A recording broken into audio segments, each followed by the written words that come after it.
Phone call తో మీ బంగారాన్ని విడిపించి ప్రెజెంట్ మార్కెట్ రేట్ కే కొని బ్యాలెన్స్ అమౌంట్ ని క్యాష్ గా లేకపోతే సమానమైన బంగారాన్ని మీకిస్తుంది అక్షయ గోల్డ్ హబ్.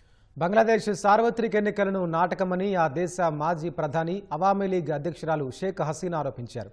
బంగ్లాదేశ్లోనే అతిపెద్ద రాజకీయ పక్షమైన తమ పార్టీ అవామీ లీగ్ని పోటీ చేయకుండా నిషేధించి నిర్వహించే ఈ ఎన్నికలకు ఎలాంటి విలువ ఉండదన్నారు.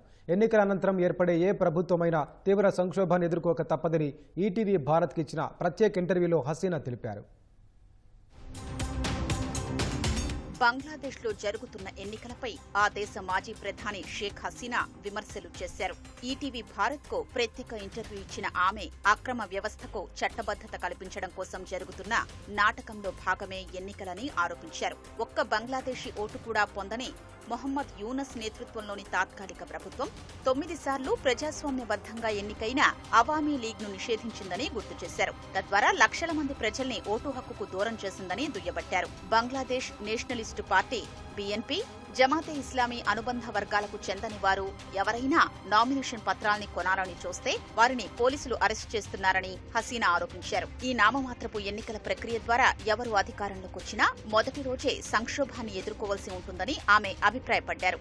అంతర్జాతీయ నేరాల ట్రైబ్యునల్ తనకు విధించిన ఉరిశిక్షను ఆమె తీవ్రంగా తప్పుపట్టారు. తన రాజకీయ ప్రత్యర్థులు యూనస్ కు అనుకూలమైన వారితో కోర్టును నింపేసి నచ్చిన న్యాయవాదిని ఎంచుకునే హక్కును కూడా తనకు నిరాకరించిందని హసీనా వివరించారు. విచారణ ప్రారంభం కాకముందే ప్రభుత్వ అధికారులు బహిరంగంగా తనను నేరస్తురాలిగా ప్రకటించారని ఆమె చెప్పారు. అవామీ లీగ్ సభ్యుల్నే లక్ష్యంగా చేసుకుని అంతర్జాతీయ నేరాల ట్రైబ్యునల్ విచారణలు నిర్వహిస్తోందన్నారు. తన హయాంలో ప్రభుత్వానికి వ్యతిరేకంగా ఆందోళనలు చేసిన వారిపై కఠినంగా వ్యవహరించమని ఆదేశాలిచ్చారనే ఆరోపణల్ని హసీనా తోసిపుచ్చారు.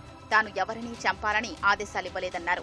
దేశంలో హింస చెలరేగి ప్రభుత్వ ఆస్తులు ధ్వంసమవుతున్నప్పుడు శాంతి భద్రతల్ని పునరుద్ధరించడానికి ప్రయత్నించారని హసీనా వివరించారు. పరిస్థితులు వేగంగా మారడంతో పరిస్థితి చేయిదాటిందన్నారు. అప్పుడు జరిగిన మరణాలపై విచారణకు ఒక కమిటీని నియమించామని తెలిపారు. దురదృష్టవశాత్తు యూనస్ అధికారం చేపట్టగానే దాన్ని రద్దు చేశారని, బహుశా ఆ నివేదిక ఆయన్నే దోషిగా తేలుస్తుందని ఆయనకు తెలిసేమో అని హసీనా వ్యాఖ్యానించారు. బంగ్లాదేశ్లో హిందువుల హత్యపై ఆమె ఆవేదన వ్యక్తం చేశారు. బంగ్లాదేశ్ ఒక లౌకిక గణతంత్ర దేశమని, అన్ని మతాల ప్రజలు ఒకరితో ఒకరు కలిసి శాంతియుతంగా జీవించే ప్రదేశమని హసీనా చెప్పారు. ఇప్పుడు ఆ పరిస్థితులు లేవన్నారు. యూనస్ అధికారాన్ని చేజిక్కించుకున్న కొన్ని వారాల్లోనే హిందువులు, బౌద్ధులు, క్రైస్తవులు, ఆదివాసీ తెగల్ని లక్ష్యంగా చేసుకుని 2000 కంటే ఎక్కువ దాడులు జరిగాయని నివేదికలు చెప్తున్నాయని వివరించారు. మత దూషణ చేశారనే ఆరోపణలతో ఒక హిందూ గార్మెంట్ కార్మికుణ్ణి అతని సహోద్యోగులే కొట్టి చంపారని ఆమె చెప్పారు. ఆ మృతదేహాన్ని చెట్టుకు కట్టేసిన ఘటన చూసి ప్రపంచం దిగ్భ్రాంతికి గురైందని గుర్తు చేశారు. ఇలాంటి అనాగరిక చర్యలకు బాధ్యులైన తీవ్రవాద శక్తుల్ని యూనస్ ప్రభుత్వం ప్రోత్సహిస్తోందని హసీనా ఆరోపించారు. ప్రస్తుతం బంగ్లాదేశ్లో మైనారిటీలు భయంతో బతుకుతున్నారని, మూకదాడులు నిత్యకృత్యమయ్యాయని విచారం వ్యక్తం చేశారు. యూనస్ ప్రభుత్వం పాకిస్తాన్తో పెంచుకుంటున్న సాన్నిహిత్యంపై షేక్ హసీనా అసహనం వ్యక్తం చేశారు. అందరితో స్నేహం, ఎవరితోనూ శత్రుత్వం వద్దనేదే తమ విదేశాంగ విధానమని చెప్పారు. భౌగోళిక పరిస్థితులు, చరిత్ర, పరస్పర విశ్వాసం ప్రాతిపదికన తాము భారత్తో బలమైన భాగస్వామ్యాన్ని నిర్మించుకున్నామని చెప్పారు. ఆర్థికాభివృద్ధి కోసం చైనాతోనూ నిర్మాణాత్మకంగా వ్యవహరించామన్నారు. ప్రస్తుత తాత్కాలిక ప్రభుత్వం విదేశాంగ విధానాన్ని పూర్తిగా మార్చడానికి ప్రయత్నిస్తోందని ఆరోపించారు.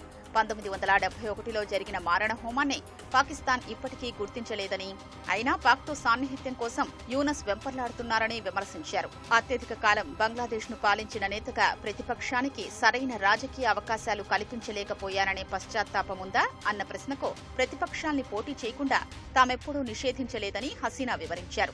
బంగ్లాదేశ్ ప్రజలు అవామీ లీగ్ను 9 సార్లు ఎన్నుకున్నారని గుర్తు చేశారు. తాము ఎన్నికల్లో పోటీ చేసే విజయం సాధించామని చెప్పారు. ప్రతిపక్ష పార్టీలు ఎన్నికల్ని బహిష్కరించడం వారి సొంత నిర్ణయమని అన్నారు. కానీ ఇప్పుడు తమను పోటీ చేయకుండా నిషేధించారని చెప్పారు. 1,52,000 మందికి పైగా ప్రజల్ని అరెస్ట్ చేశారని వెల్లడించారు. బంగ్లాదేశ్ను ఎవరు పాలించినా సరే ఒక విషయాన్ని గుర్తుంచుకోవాలని ఆమె సూచించారు. ఒక నాయకుడికి కుర్చీలో కూర్చోవడం వల్ల అధికారం రాదన్న హసీనా, అలా ఆ నాయకుడు ఎప్పుడైతే అనుకుంటాడో అతని పతనం మొదలైనట్టే అవుతుందని హెచ్చరించారు.